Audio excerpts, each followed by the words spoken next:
La psychologie des relations, pourquoi nous tombons amoureux des personnes qui nous ressemblent, ou pas? Bonjour à tous.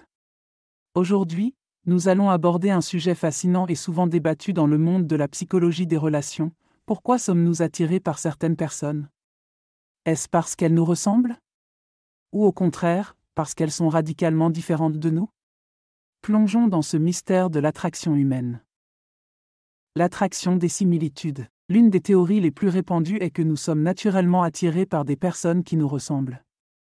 Cela peut être en termes de traits physiques, de croyances, de valeurs ou d'intérêts communs.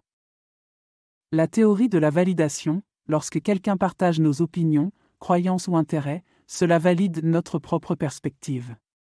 C'est comme si cette personne confirmait que nous avions raison. Cette validation renforce notre estime de soi et nous procure un sentiment de sécurité. Biologie et génétique, certaines études suggèrent que nous pourrions être programmés pour rechercher des partenaires qui ressemblent à nos proches, peut-être parce que cela augmente les chances que nos gènes continuent de se transmettre. La compréhension mutuelle, avoir des expériences et des points de vue similaires facilite la communication. Ces similitudes peuvent jeter les bases d'une relation solide et durable. L'attraction des différences. D'un autre côté, beaucoup affirment que les opposés s'attirent. L'attraction vers quelqu'un de différent peut être tout aussi puissante, voire plus. La complémentarité, si une personne est timide, elle pourrait être attirée par quelqu'un d'extraverti. Ces opposés peuvent se compléter et combler les lacunes de l'autre, créant ainsi un équilibre dans la relation. La nouveauté et la curiosité, rencontrer quelqu'un de différent peut être excitant. Cela nous expose à de nouvelles perspectives, expériences et modes de vie. Cette nouveauté peut pimenter la relation et la maintenir intéressante. La croissance personnelle, être avec quelqu'un qui diffère de nous peut nous pousser hors de notre zone de confort. Cela peut nous aider à grandir en tant qu'individu et à développer de nouvelles compétences ou perspectives.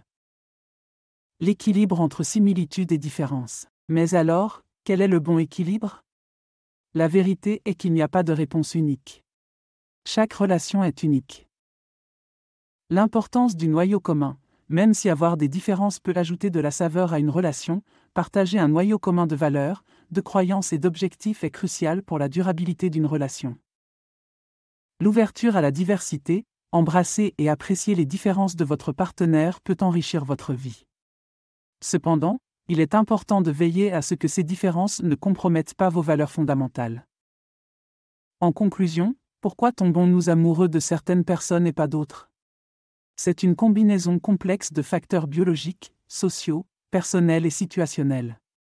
Que nous soyons attirés par la similitude ou la différence, la clé est de trouver quelqu'un avec qui nous pouvons construire une relation basée sur la confiance, le respect mutuel et l'amour. Pour finir, j'aimerais vous parler d'un nouveau service gratuit que j'ai mis en place. Si vous souhaitez recevoir mes prévisions astrologiques et mes guidances personnalisées chaque jour, c'est possible et c'est gratuit. Pour cela, il suffit de cliquer sur le lien fourni en description et de renseigner votre adresse e-mail. Vous recevrez chaque matin mes guidances directement dans votre boîte de réception. Ne manquez pas cette occasion de découvrir ce que l'univers a en réserve pour vous. Merci d'avoir regardé cette vidéo.